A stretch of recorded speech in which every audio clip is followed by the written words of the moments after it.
నిన్న చూసినట్లయితే అతిపెద్ద ఇంటర్నేషనల్ భోగపురంలో ఎయిర్పోర్ట్ లాంచ్ అయింది. జగన్మోహన్ రెడ్డి అనే వ్యక్తి అక్కడ అవసరం లేదు అన్న ఎయిర్పోర్ట్ ఇప్పుడు చంద్రబాబు నాయుడు కంప్లీట్ చేసిన తర్వాత మేమే చేసామని అంటున్నాడు. ఇది ఎంతవరకు కరెక్ట్? చెప్పుకోవడానికి చాలా మంది ఉంటాయి, చేసేవాడు ఉండాలి.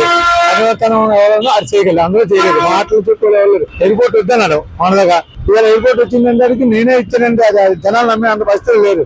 జనాలు చాలా తెలియనిలు, అంత అమాయకులు ఎవరు లేదు. ఉత్తరాంధ్రకి అయితే మంచి జరిగింది. ఎక్కడో మనం చూసేవారు, హైదరాబాద్ లో ఉండేది ఎయిర్పోర్ట్. అలాంటిది మన విజయనగరానికి మనకి మధ్యలో వచ్చిందంటే ఆనందించాల్సిన విషయం. ఇప్పుడు గతంలో చూసినట్లయితే అక్కడ ఎర్ర బస్సులు కూడా వెళ్ళవు, అక్కడ అది అవసరమా, అంత డబ్బులు ఖర్చు పెట్టారు అనుకొని జగన్మోహన్ రెడ్డి మాట్లాడాడు.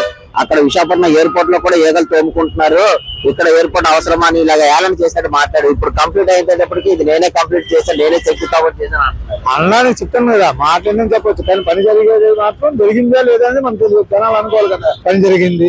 మనసు ఉంటే మార్గాలు పోవాలంటే ఎన్నో కూడా ఉంది కదా. ఉత్తరాంధ్రకి అయితే వెరీ గుడ్.